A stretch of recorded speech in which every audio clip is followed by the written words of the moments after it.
हर हर महादेव मित्रों, health today channel में आप लोग का स्वागत है। आज हम आपसे यह कह रहे हैं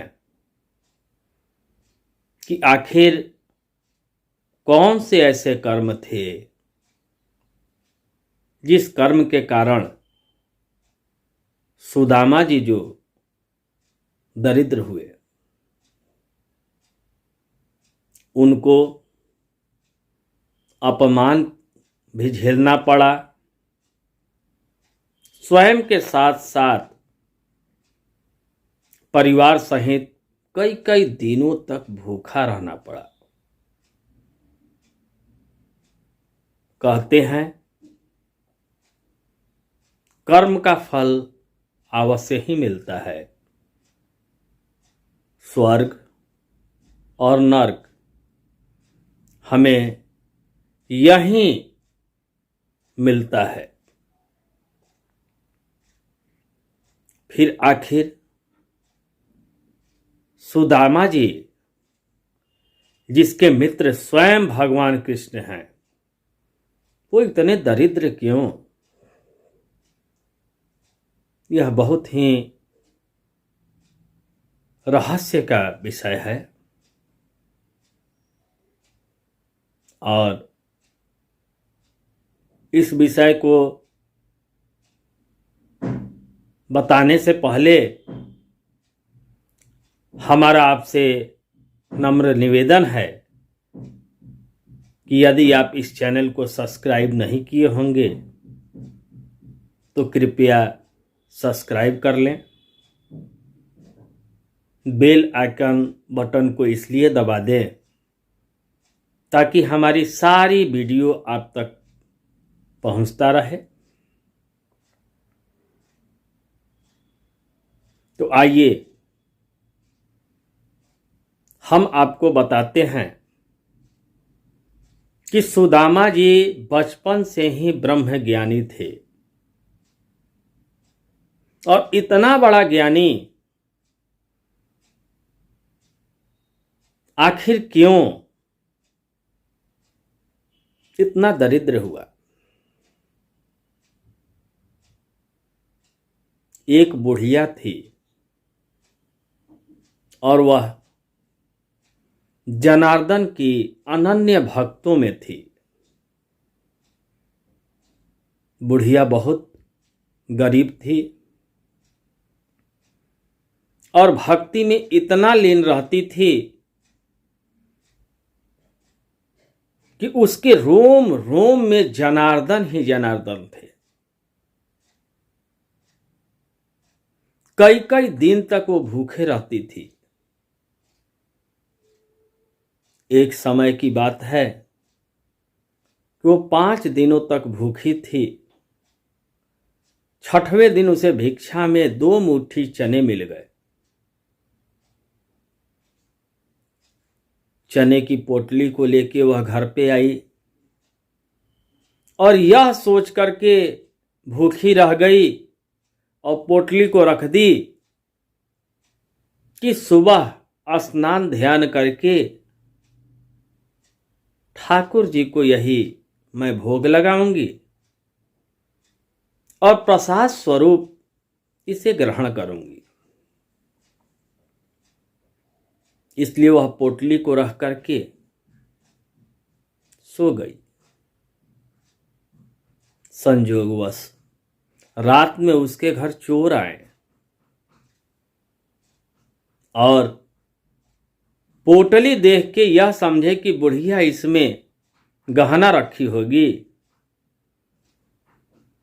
अब पोटली चुरा ही रहे थे कि बुढ़िया का नींद खुल गया और उसने चोर चोर का शोर मचाना शुरू किया। चोर पोटली लेके भाग गया और भागते भागते उसके पीछे सैनिक भी पड़ गए और वह उस आश्रम तक पहुंच गया जहां कृष्ण और सुदामा शिक्षा ग्रहण कर रहे थे। चोर के मन में भय आया कि यदि अब हम यहां से नहीं भागे तो पकड़े जाएंगे, सो वहीं पोटली छोड़ करके भाग गया। सुबह गुरु माता झाड़ू लगा रही थी तो उन्हें पोटली मिला। पोटली में उन्होंने चना देखा। उसी समय सुदामा और कृष्ण वहां आए, गुरु माँ को प्रणाम किए और कहे कि माँ, हम जंगल जा रहे हैं लकड़ी लेने के लिए।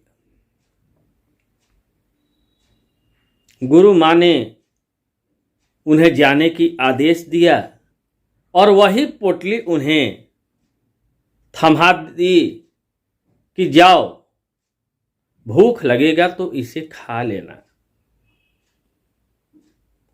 और इधर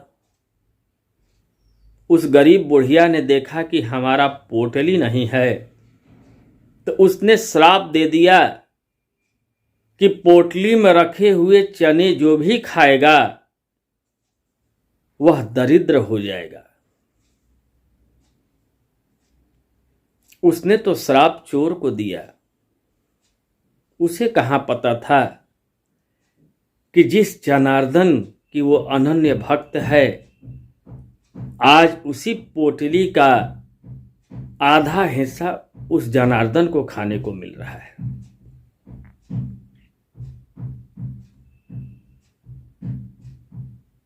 यह बात सुदामा जी को पता चल गया। उनके मन में भाव आया कि जो इस जगत का राजा है, अगर इस चने को खाता है तो वो शापित हो जाता है, दरिद्र हो जाएगा। तो जगत के पालनहार ही यदि दरिद्र हो जाए तो फिर जगत का, उनके अनन्य भक्तों का क्या होगा। इसलिए चोरी से सुदामा जी ने कृष्ण के हिस्से की भी चना खा लिए और स्वयं दरिद्रता को कबूल कर लिया। ये है मित्र धर्म। और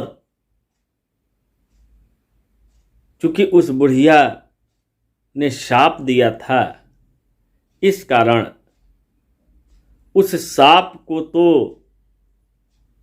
सुदामा जी को भुगतना ही था। और उन्होंने अपने हिस्से के साथ साथ अपने मित्र कृष्ण के हिस्से का भी शाप को भुगता। और सबसे बड़ी चीज है कि आज लोग कहते हैं कि ब्राह्मण तो दरिद्र होता है। ब्राह्मण स्वभाव से नहीं, अपने कर्तव्यों के कारण दरिद्र होता है, कर्म से नहीं, कर्म से नहीं, समाज की संरचना के लिए गरीब होता है।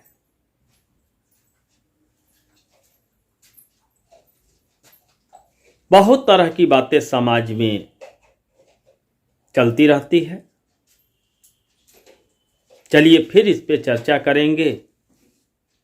तब तक आप मुझे आशीर्वाद दें, हम इसी तरह आप लोग के सामने आते रहें। मेरा प्रणाम स्वीकार करें।